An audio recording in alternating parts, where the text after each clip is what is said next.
com inteireza de coração, e fiz o que era reto aos teus olhos, e chorou muitíssimo. Antes que Isaías tivesse saído da parte central da cidade, veio a ele a palavra do Senhor dizendo: volta e dize a Ezequias, príncipe do meu povo, assim diz o Senhor, o Deus de Davi teu pai: ouvi a tua oração e vi as tuas lágrimas. Eis que eu te curarei. Ao terceiro dia subirás à casa do Senhor. Acrescentarei aos teus dias 15 anos, e das mãos do rei da Síria te livrarei, a ti e a esta cidade. E defenderei esta cidade por amor de mim e por amor de Davi meu servo. Disse mais Isaías: tomei uma pasta de figos, tomaram-na e a puseram sobre a úlcera, e ele recuperou a saúde. Ezequias disse a Isaías: qual será o sinal de que o Senhor me curará e de que ao terceiro dia subirei à casa do Senhor? E respondeu Isaías: ser-te-á isto da parte do Senhor como sinal de que ele cumprirá a palavra que disse: adiantar-se-á a sombra 10 graus ou os retrocederá? Então disse Ezequias: é fácil que a sombra adiante 10 graus, tal porém não suceda. Antes, retroceda 10 graus. Então o profeta Isaías clamou ao Senhor, e fez retroceder 10 graus a sombra lançada pelo sol declinante no relógio de Acaz. Amém. Eu quero pensar com vocês sobre o tema investindo nas futuras gerações. Investindo nas futuras gerações. O rei Ezequias começou a governar o reino de Judá com 25 anos de idade. Reinou 29 anos. Morreu com 54 anos. Seu pai foi um monstro. Ele era filho de Acaz, um homem mau, um homem idólatra, um homem que chegou a sacrificar um filho aos deuses pagãos, um homem que encheu Jerusalém de ídolos, que profanou a casa de Deus, que infestou Jerusalém e o reino de Judá de ídolos, de idolatria, que fechou a casa de Deus. Um homem que fez mal à sua nação, que fez errar o seu povo. Ezequias não tinha exemplo, ele não tinha paradigma, ele não tinha modelo na família dele. Ezequias reprova a tese de John Locke, que o homem é uma folha em branco, que ele é produto do meio. Na verdade, o homem não é produto do meio, o meio é que é produto do homem. Não é o meio que corrompe o homem, é o homem que corrompe o meio. Ezequias reprova a tese de John Jacques Rousseau de que o homem é essencialmente bom. Não, o rei Acaz não era essencialmente bom. Mas apesar de ter uma família completamente desajustada, apesar de ter um pai completamente mau, Ezequias opta por ser um homem diferente. E ele foi um rei piedoso, a ponto da Bíblia dizer que antes dele ninguém foi igual a ele, e depois dele ninguém foi semelhante a ele. Em outras palavras, Ezequias foi um homem singular, um homem que limpou a casa de Deus da idolatria, um homem que promoveu reformas importantes, restaurando o fervor espiritual da sua nação, um homem que abriu a casa de Deus e experimentou um poderoso avivamento, um homem que com a bênção de Deus formou um grande exército conquistador e que acumulou e granjeou fortunas e riquezas e fortaleceu o seu reino. Porém, foi no seu período de governo que a Síria dominou o reino do norte e sitiou e tomou Samaria e levou as 10 tribos do norte para o cativeiro. Também foi no seu governo, 14 anos depois que ele estava reinando, no auge da sua administração, é que 2 problemas gravíssimos lhe aconteceram. Esta mesma Síria que a essas alturas era o mais poderoso império do mundo, cercou Jerusalém com um forte grupo de soldados, pelo menos 185 mil soldados. A cidade fica sitiada, Jerusalém não tem como preparar uma resistência àquele sítio, àquele cerco tão terrível. E se não bastasse este problema de um cerco militar, de um ataque poderosíssimo, de um exército cruel e expansionista, nessa mesma data, Ezequias enfrenta um segundo problema, uma doença, uma úlcera, que a medicina da época não conseguiu contornar.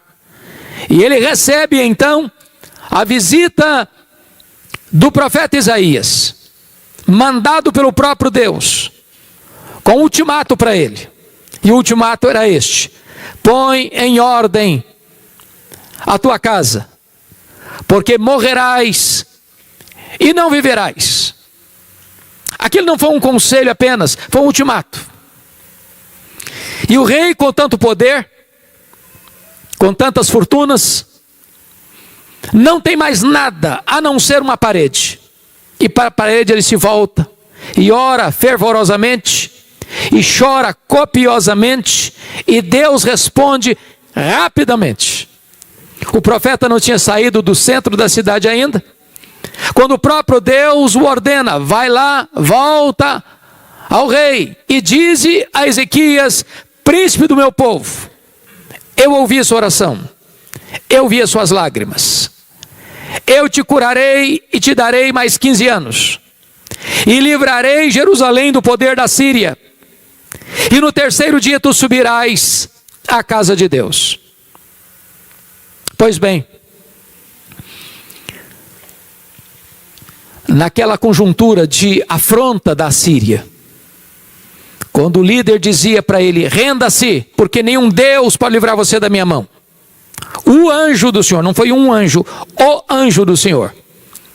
Uma expressão da segunda pessoa da Trindade pré-encarnada. Naquela noite, matou 185 mil soldados assírios.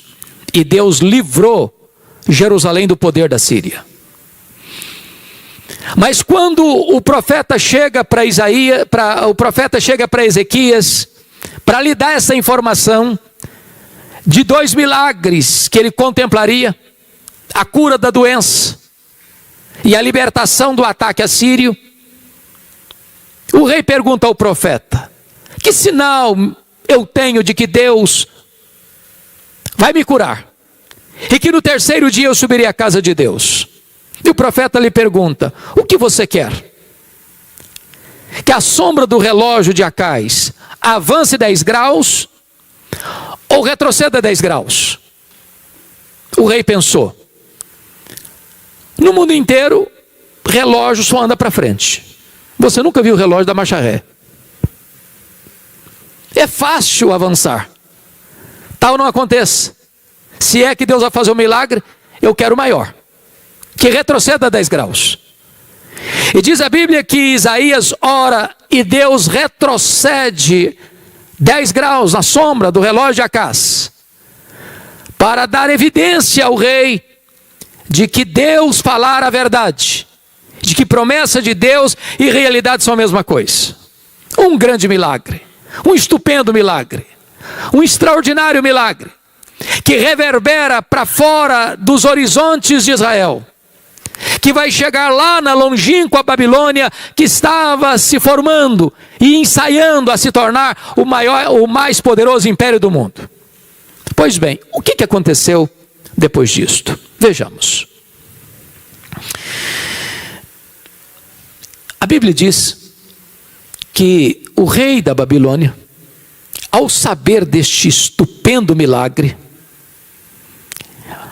forma uma comitiva diplomática, compra presentes, escreve cartas e envia essa comitiva diplomática para se alegrar com o rei Ezequias, congratular-se com ele.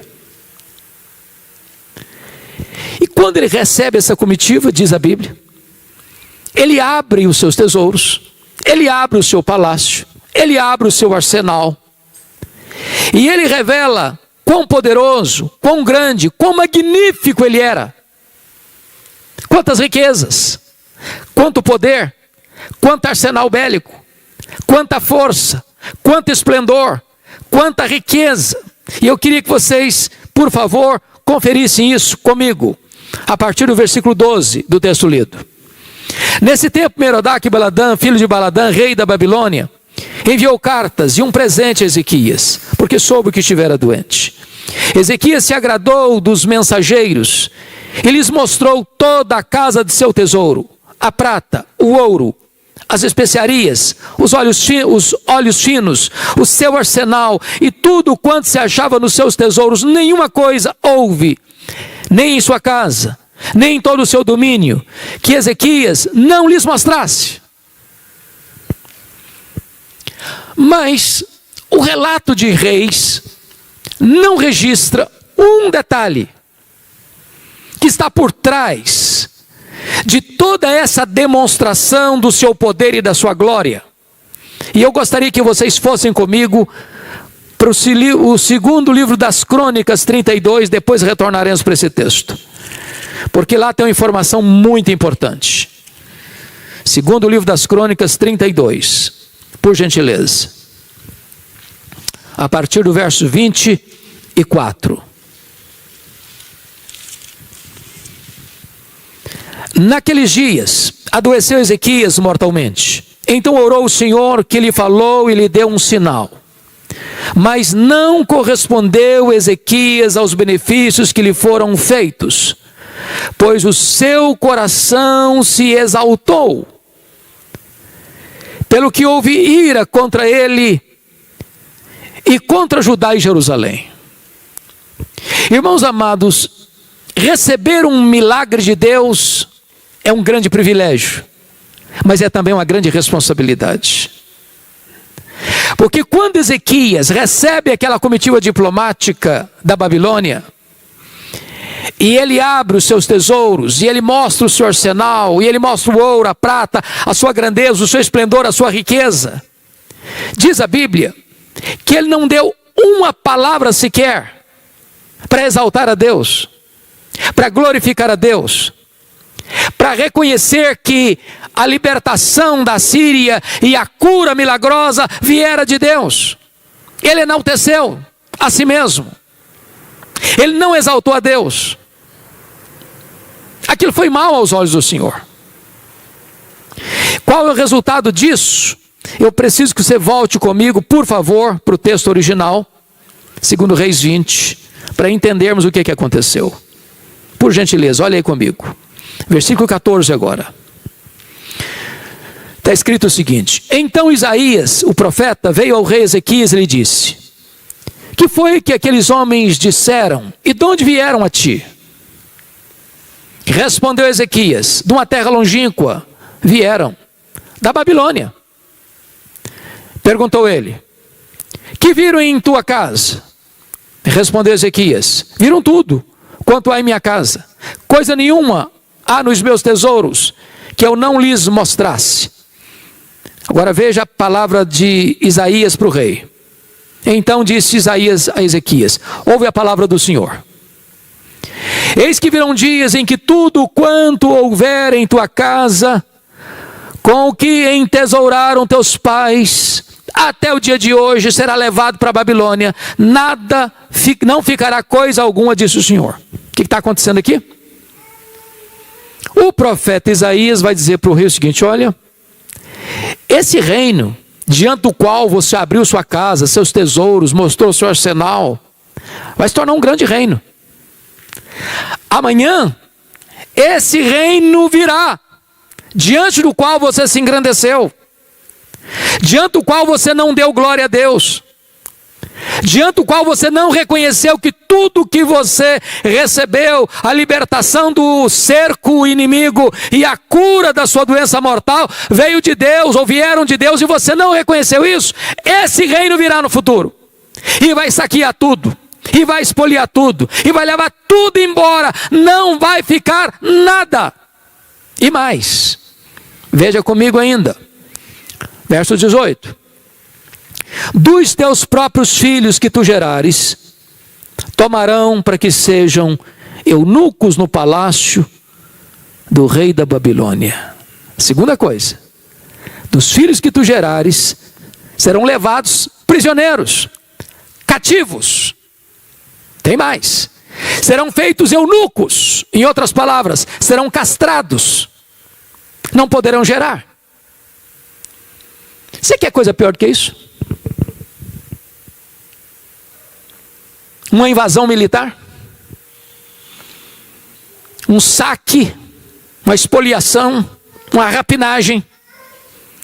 Filhos escravos? Filhos castrados? Quer coisa pior do que essa? Agora veja a resposta do rei ao profeta. Versículo 19. Então disse Ezequias a Isaías: boa é a palavra do Senhor que disseste. Bom, você não entendeu o que eu falei? Você não entendeu? Eu estou falando que a Babilônia virá, vai saquear tudo, vai levar tudo embora, não vai deixar nada. Eu estou falando que dos filhos que tu gerares serão levados cativos, vão ser castrados. E você vem me dizer que boa essa palavra, você ficou louco, você endoidou, você perdeu o juízo. Mas veja a justificativa do rei. Agora ele não falou, agora ele pensou. Está escrito aí. Pois pensava, haverá paz e segurança em meus dias. Sabe o que ele está dizendo, trocando em miúdos? Quando isso acontecer, eu já bati as botas há muito tempo. Não vou estar mais aqui. E me desculpem da expressão, o que ele está dizendo é o seguinte: depois que eu morrer, que se danem as futuras gerações, eu não estou nem aí. Eu não estou nem aí. É lamentável. É extremamente triste que um homem do jaez de Ezequias, da estirpe de Ezequias, pense dessa maneira. Ele só está preocupado com ele. Ele só se importa com ele. Ele só olha para o seu umbigo. Ele não está preocupado com as futuras gerações. Ele não está interessado com o que vai acontecer depois que ele partir. Ele não está comprometido com esta causa de investir nas futuras gerações. Pois bem, vamos prosseguir nesse entendimento. Vejamos agora o capítulo 21. Tinha Manassés 12 anos de idade, porque está escrito aí, no verso 21, do 20, descansou Ezequias com seus pais, e Manassés, seu filho, reinou no seu lugar. Vamos entender agora. Tinha Manassés 12 anos de idade, quando começou a reinar, e reinou 55 anos em Jerusalém. Bom, qual a conclusão que vocês chegaram aqui? Quantos anos você começou a reinar? 12 anos. Qual a conclusão que vocês chegaram? Se Ezequias adoecer a tua casa, porque morrerás e não viverás. Veja você que pôr em ordem a casa é mais do que pôr em ordem a vida. Nenhum homem, nenhuma mulher está preparado para morrer se ainda não colocou sua casa em ordem. Porque Deus não nos chamou apenas para viver egoisticamente. Deus nos chamou para investir na nossa família e nas futuras gerações. Agora pense comigo que se Ezequias tivesse levado a sério essa ordem de Deus, sabendo que Manassés era o seu sucessor e o seu herdeiro, e sabendo que Deus tinha dado uma ordem tão clara e tão incisiva e tão eloquente para ele, o que ele teria feito? Ele teria investido nesse menino. Ele teria discipulado esse filho. Ele teria feito de tudo para transmitir a sua fé para esse filho. Ele teria caminhado com esse filho, ensinado esse filho, dado exemplo para esse filho, preparado esse menino para o reino de Judá, para ser o grande líder, para ser melhor que ele. Mas o que aconteceu? Vamos ver. Versículo 2. Fez Manassés o que era mal perante o Senhor, segundo as abominações dos gentios, que o Senhor expulsara das suas possessões e diante dos filhos de Israel. Pois tornou a edificar os altos que Ezequias seu pai havia destruído, e levantou altares a Baal, e fez um poste ídolo, como o que fizera Acabe, rei de Israel, e se prostrou diante de todo o exército dos céus, e o serviu. Verso 4, edificou altares na casa do Senhor, da qual o Senhor tinha dito, em Jerusalém porei o meu nome. Verso 5, também edificou altares a todo o exército dos céus, nos 2 átrios da casa do Senhor. Olha o verso 6, e queimou a seu filho como sacrifício, adivinhava pelas nuvens, era agoureiro, tratava com médiuns e feiticeiros, prosseguia em fazer o que era mal perante o Senhor, para o provocar a ira. Olha o verso 9, Manassés de tal modo os fez errar, que fizeram pior do que as nações que o Senhor tinha destruído diante dos filhos de Israel.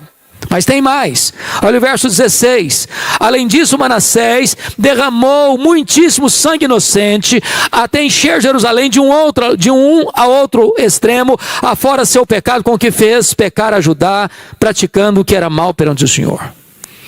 Na verdade Manassés foi um monstro, foi o pior rei de Judá, feiticeiro, adorava os astros, edificou ídolos, levantou ídolos dentro da casa de Deus, era agoureiro, adivinhava pelas nuvens. O cara era a pior estirpe de gente que podia existir, era um demônio em pele humana. Parece-nos que ele tinha birra com o pai, tudo que o pai fez ele desfez, tudo que o pai era ele queria ser o contrário.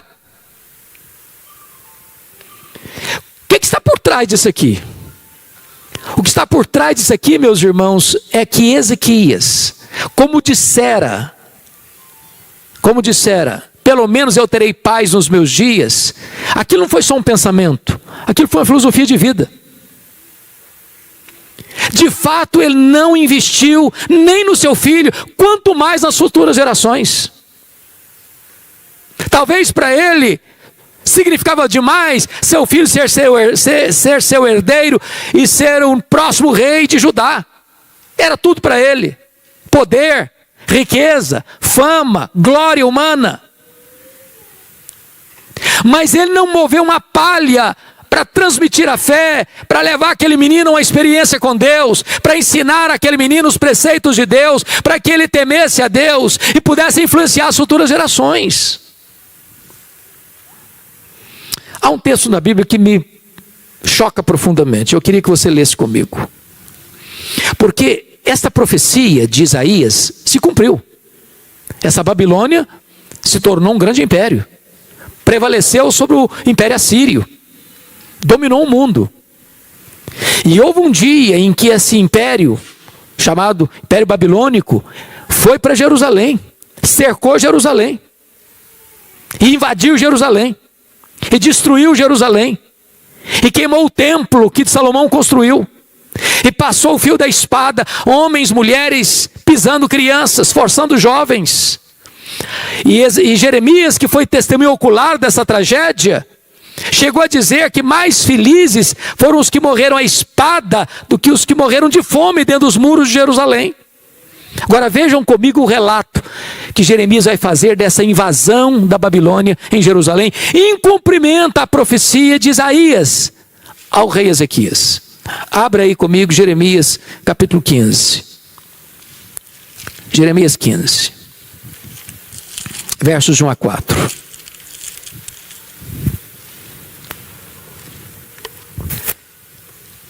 Jeremias foi testemunho ocular dessa invasão. A linguagem é pesada e ela retrata o horror que é uma invasão militar naquele tempo. Disse-me, porém, o Senhor: ainda que Moisés e Samuel, os 2 maiores intercessores da história de Israel, se pusessem diante de mim, meu coração não se inclinaria para este povo. Lança-os diante de mim e saiam. Quando te perguntarem para onde iremos, dir-lhes-ás: assim diz o Senhor, o que é para a morte, para a morte; o que é para a espada, para a espada; o que é para a fome, para a fome; o que é para o cativeiro, para o cativeiro. Porque os punirei com 4 sortes de castigo, diz o Senhor: com espada para matar, com cães para os arrastarem, e com as aves dos céus e as feras do campo para os devorarem e destruírem. Agora preste atenção no verso 4. Entregá-los-ei para que sejam um espetáculo horrendo para todos os reinos da terra, por causa de Manassés, filho de Ezequias, rei de Judá, por tudo quanto fez em Jerusalém. Só que Manassés já tinha morrido há tantos anos. Qual a conclusão que você chegou comigo aqui? É que o amargo cativeiro da Babilônia nasceu dentro da casa do rei Ezequias.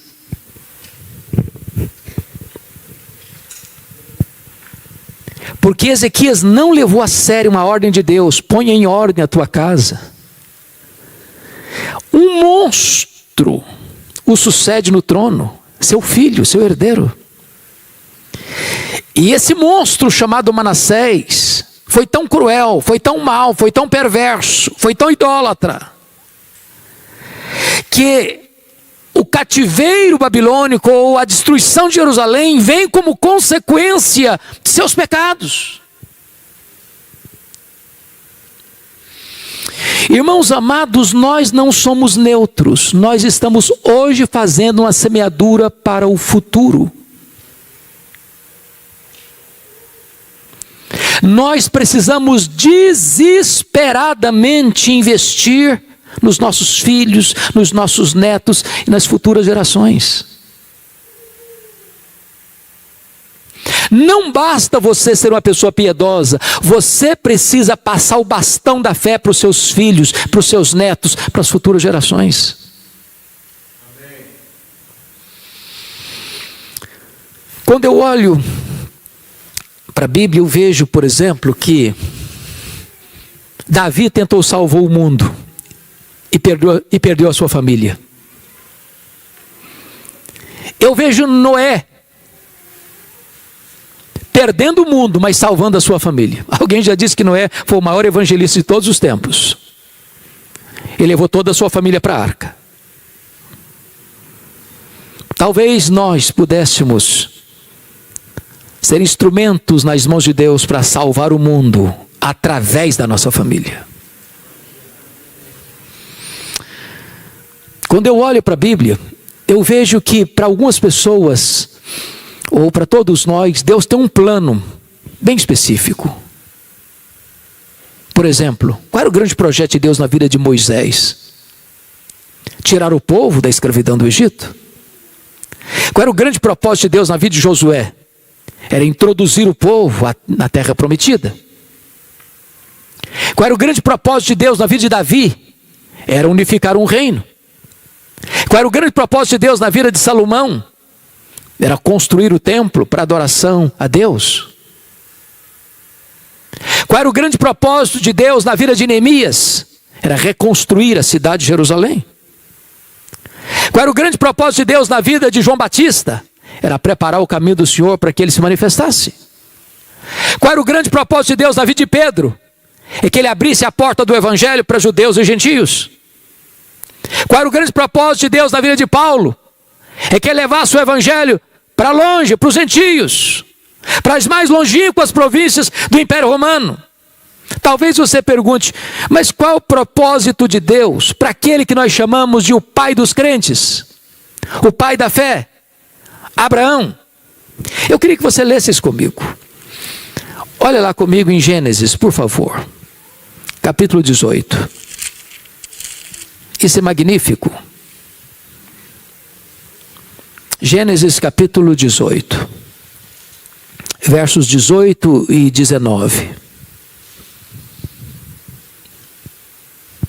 Visto que Abraão certamente virá a ser uma grande e poderosa nação, e nele serão benditas todas as nações da terra, porque eu o escolhi para que ordene a seus filhos e a sua casa depois dele, a fim de que guardem os caminhos do Senhor e pratiquem a justiça e o juízo, para que o Senhor faça vir sobre Abraão o que tem falado a seu respeito. Preste atenção nesse detalhe aqui.